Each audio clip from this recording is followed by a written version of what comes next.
You're listening to the CyberWire Network, powered by N2K.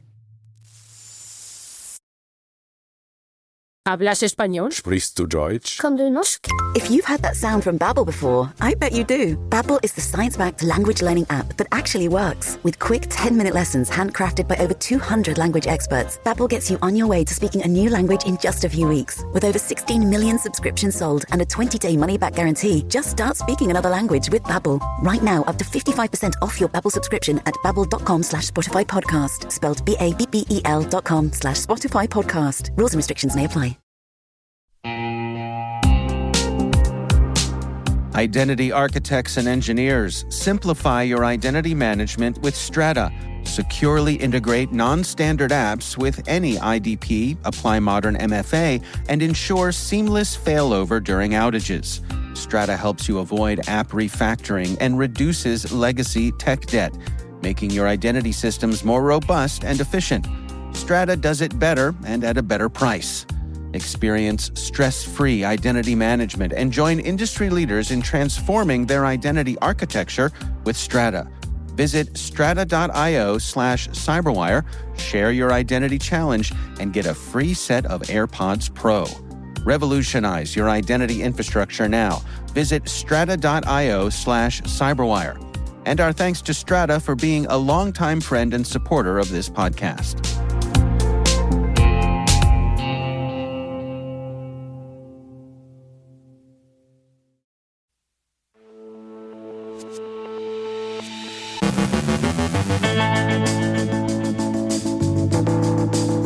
A federal judge finds NSO Group liable for hacking WhatsApp.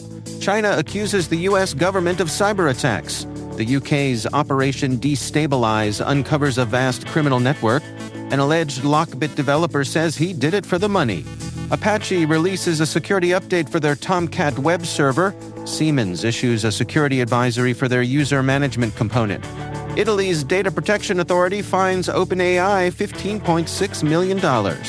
Researchers demonstrate a method to bypass the latest Wi-Fi security protocol. Apple sends potential spyware victims to a nonprofit for help. Our guest is Sven Krasser, CrowdStrike's Senior Vice President of Data Science and Chief Scientist, talking about balancing AI and human intervention. And hackers supersize their McDonald's delivery orders.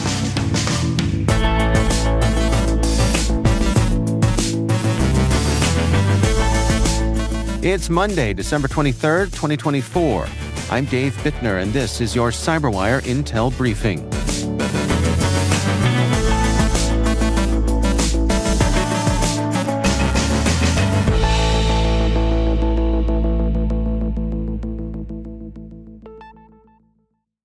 Thanks for joining us here today. Great to have you with us, as always.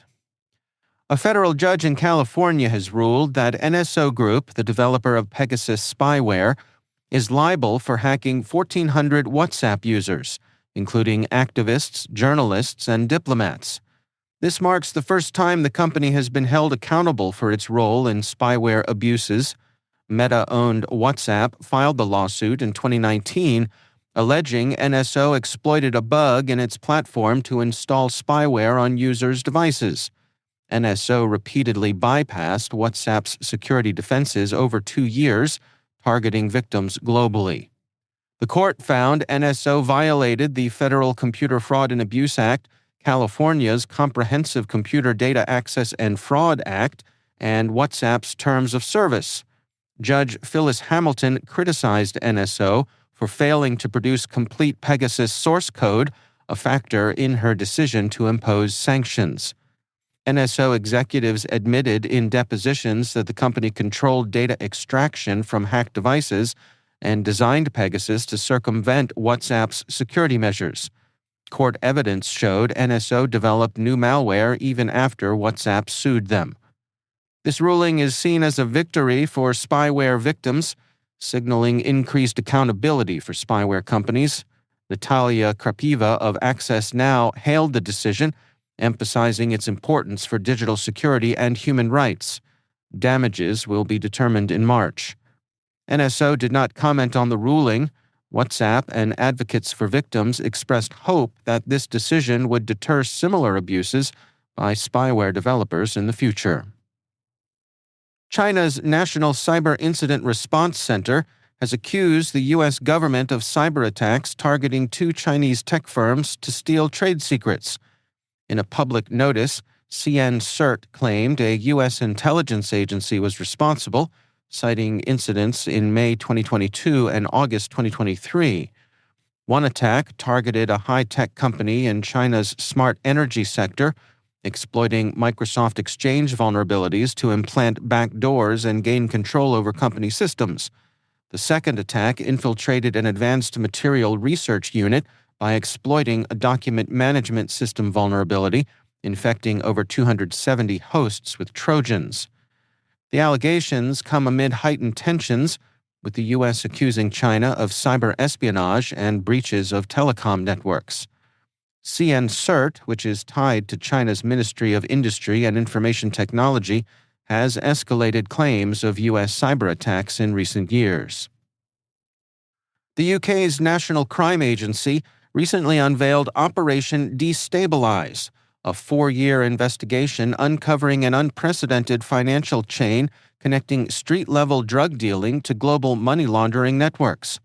This effort exposed links between ransomware groups like Ryuk and Conti, Russian businesses, and entities funding espionage and sanctions evasion. The investigation began in 2021 with blockchain analysis of ransomware payments. It soon expanded to reveal billions laundered through Russian entities SMART and TGR Group, led by high-profile figures Ekaterina Zanova and George Rossi. A key breakthrough came in November 2021 with the arrest of cash courier Fawad Saidi, who had laundered over £15.6 million in a cash for crypto scheme tied to Zanova. The operation uncovered vast networks laundering money for drug cartels, organized crime, and Russian elites, utilizing cryptocurrency to evade detection. Despite challenges, the NCA tackled both street-level crime and high-level conspiracies, marking a significant step in combating global financial crime. Israeli authorities arrested alleged Lockbit ransomware developer Rostolov Panev, a dual Russian-Israeli national, in August 2023 at the request of the United States. Panev faces 41 charges, including computer-related extortion and conspiracy.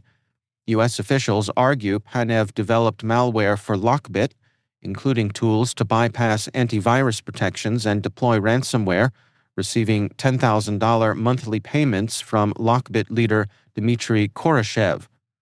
Lockbit, active since 2020, extorted over $500 million and infected 2,500 victims globally before its disruption in 2024. Panev's arrest follows international efforts to dismantle the gang. Panev admitted to coding for Lockbit from 2019, initially claiming ignorance of its criminal use, but later acknowledging he continued for the money. Investigators found Lockbit source code and credentials on his computer, linking him to the operation. Panev awaits extradition to the U.S. to face charges. Apache has released a security update addressing a remote code execution vulnerability in the Tomcat web server. The issue, a time-of-check, time-of-use race condition, affects multiple Tomcat versions on case-insensitive file systems with default servlet write enabled. Users should upgrade, and Apache says future updates will enforce safer defaults. Siemens has issued a security advisory for a critical heap-based buffer overflow vulnerability in its user management component, affecting industrial control systems used in manufacturing and energy sectors.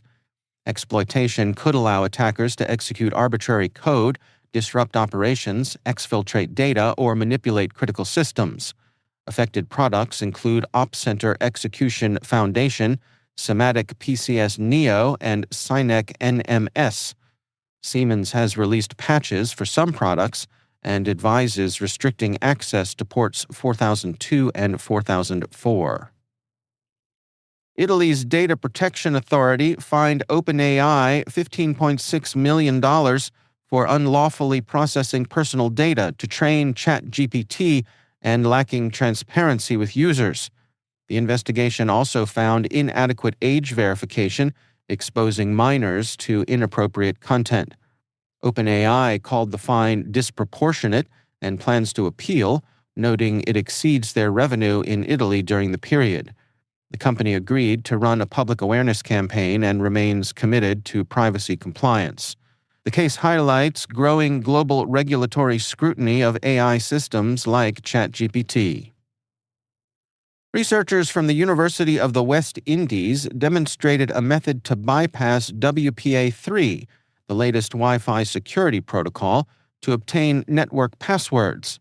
WPA3 was designed to improve on WPA2 by introducing features like simultaneous authentication of equals to prevent offline attacks. However, the researchers exploited weaknesses in WPA3's transition mode, which allows compatibility with WPA2 devices.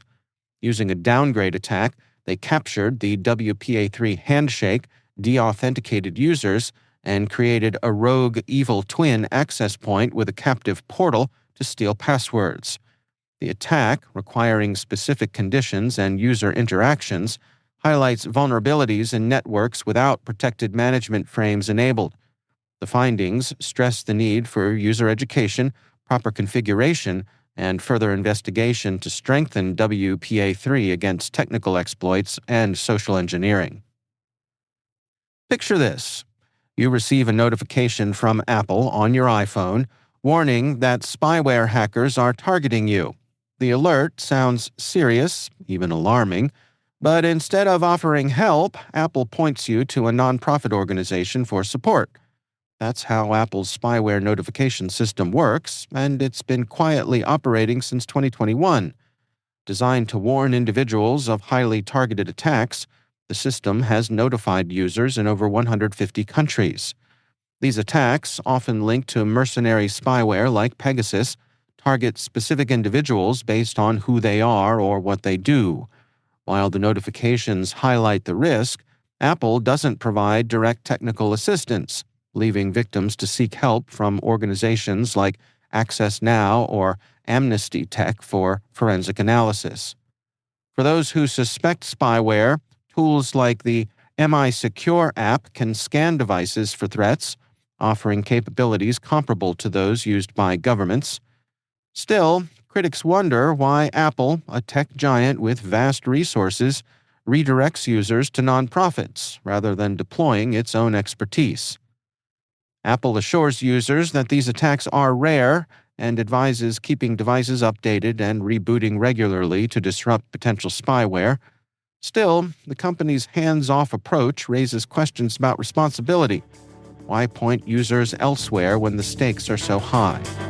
For now, Apple remains tight-lipped.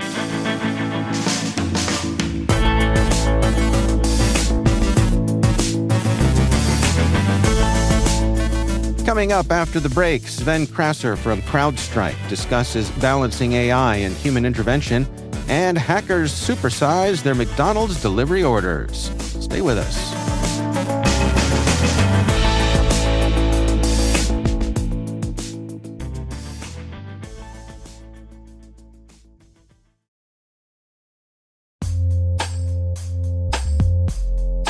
And now, a word from our sponsor, KnowBe4.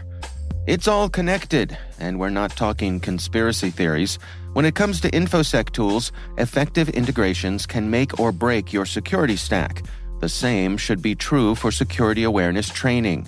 KnowBe4, provider of the world's largest library of security awareness training, provides a way to integrate your existing security stack tools to help you strengthen your organization's security culture.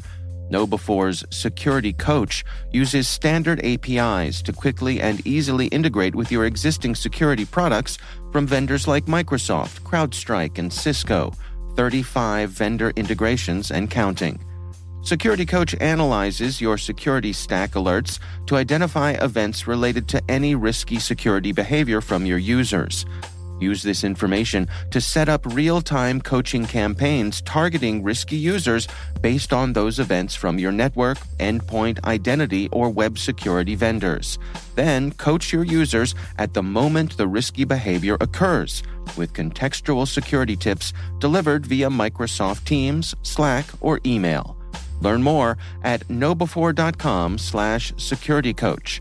That's knowbefore.com/securitycoach. And we thank KnowBefore for sponsoring our show.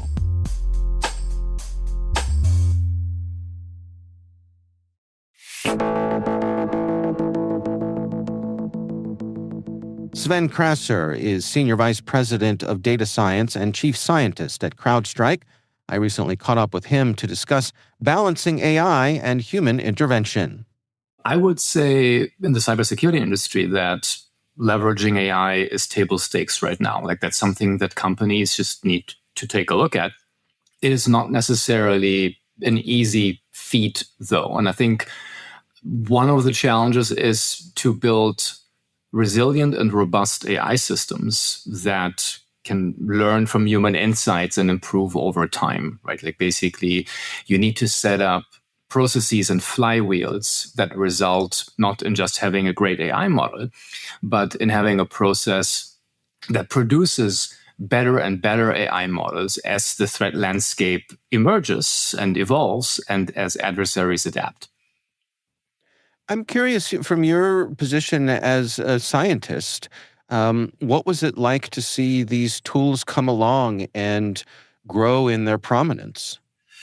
Yeah, that's. I think there's quite some adjustment in the perception of it. Like I remember when I got started with this, I don't think anybody was really interested in how the sausage was made. Like I felt like it's like we're using these very cool algorithms, like back there in our systems, and people were more along the lines of, just keep me secure.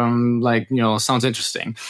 I think that really changed, right? Like I think there's a heightened awareness about the utility of these types of tools. And I think in the public eye, there's a lot more shared excitement now what these tools can do. And I think that is good in the sense that more people understand the promise and the importance of these types of technologies. On the other side, on the flip side of the coin, there's always a risk in trusting too much on just AI technology, right? Like it is not the panacea that really solves all of our problems as the human species. I think we still need human review, human input, human ground truth to make these systems successful. So that's something that sometimes gets lost in all the enthusiasm and hype that we're experiencing right now. So how do you go about balancing those needs? How do you make use of the promise of AI, but also keep the humans in the loop? I think in our case, that really is naturally evolving around how we set things up at CrowdStrike. I've been here since day one, so making this successful play to bring AI technology in has been something that has been on the forefront of my mind and the mind of all the other early employees that started here. So it's not something that we bolted on, but that we considered as a design objective from the get-go.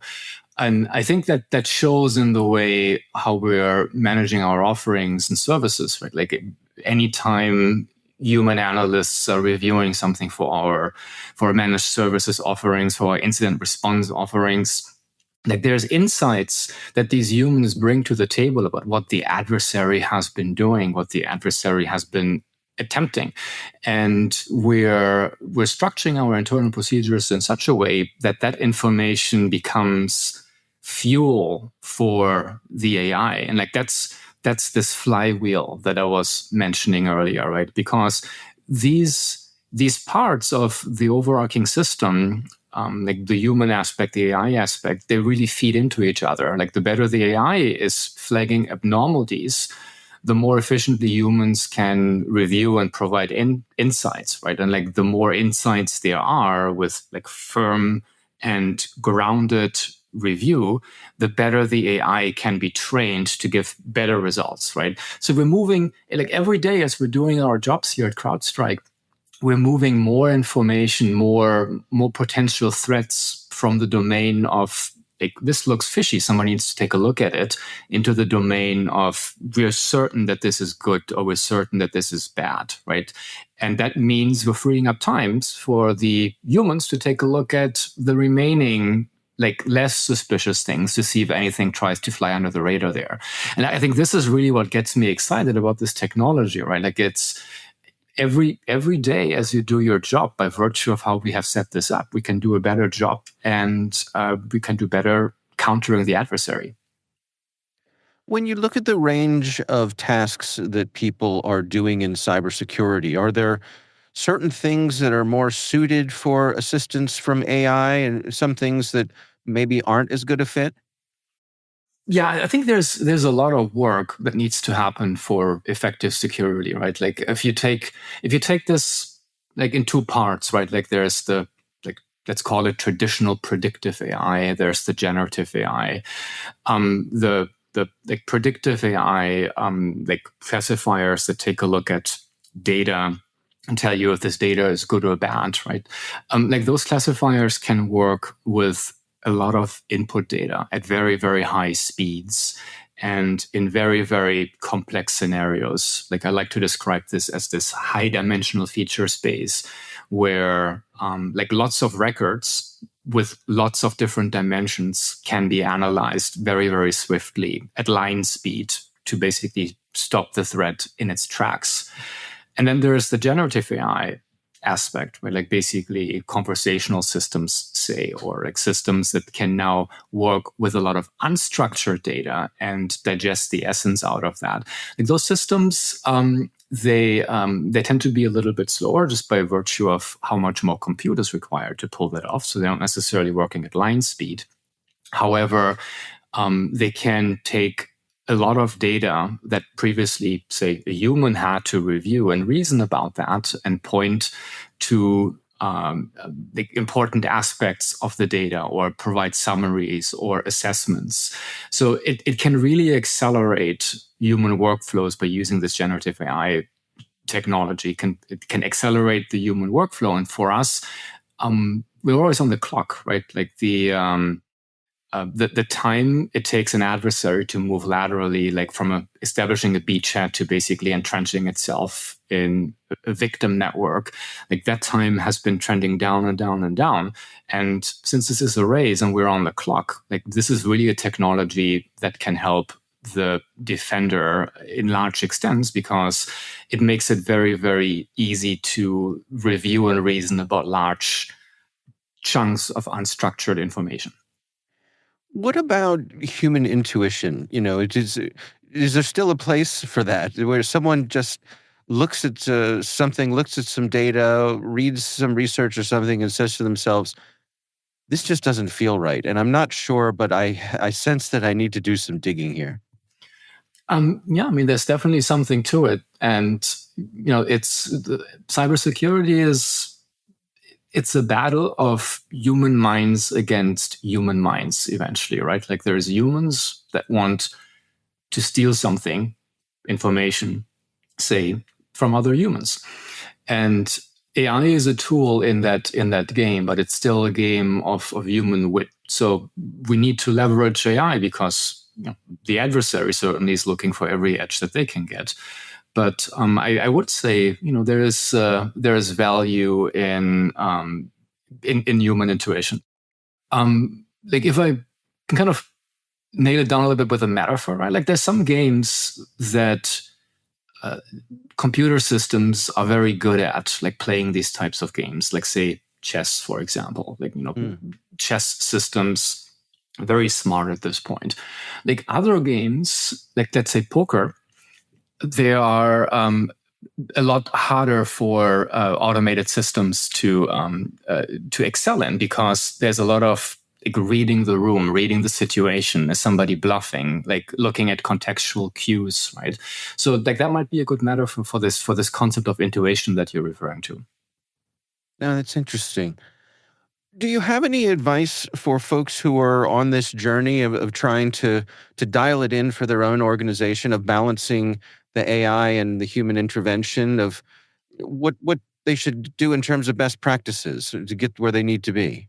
I think everybody needs to take a look at how they can leverage this new technology that is out there, like with respect to generative AI. I think like traditional AI has been around for quite a while, and how they can get more value out of their data using traditional AI as well.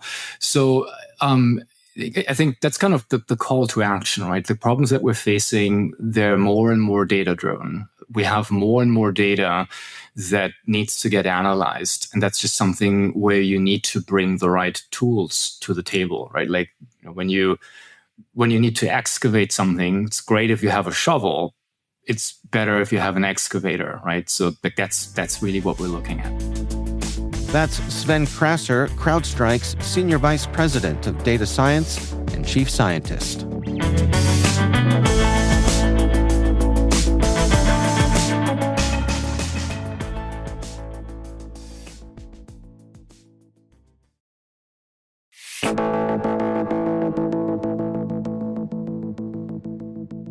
And finally, imagine after all your holiday shopping, you are simply famished, and you could get your Big Mac for just a penny. Sounds like a dream, right? Well, a researcher discovered that McDonald's McDelivery app in India had a supersized security flaw, allowing exactly that. With clever tinkering, users could manipulate cart prices, hijack orders, and even track delivery drivers in real time. This wasn't just about cheap burgers. Sensitive data like driver names and license plates was publicly exposed, and hackers could redirect someone else's fries straight to their doorstep. It all boiled down to poorly secured APIs, with vulnerabilities like broken object-level authorization allowing for these exploits. To McDonald's credit, they fixed everything within 90 days after receiving the hacker's detailed report. While this ethical hacker enjoyed a bounty instead of fries, the case underscores the need for stronger cybersecurity in consumer apps. Let's hope McSecurity gets beefed up worldwide.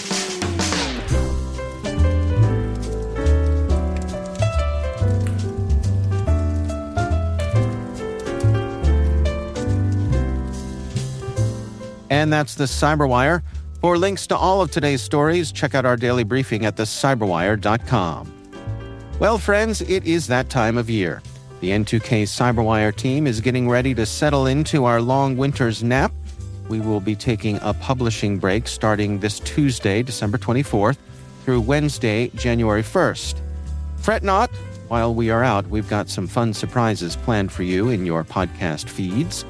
If you've got some downtime or want to pop those AirPods in and not engage in any more family togetherness, head over to your favorite podcast app and check out our goodies.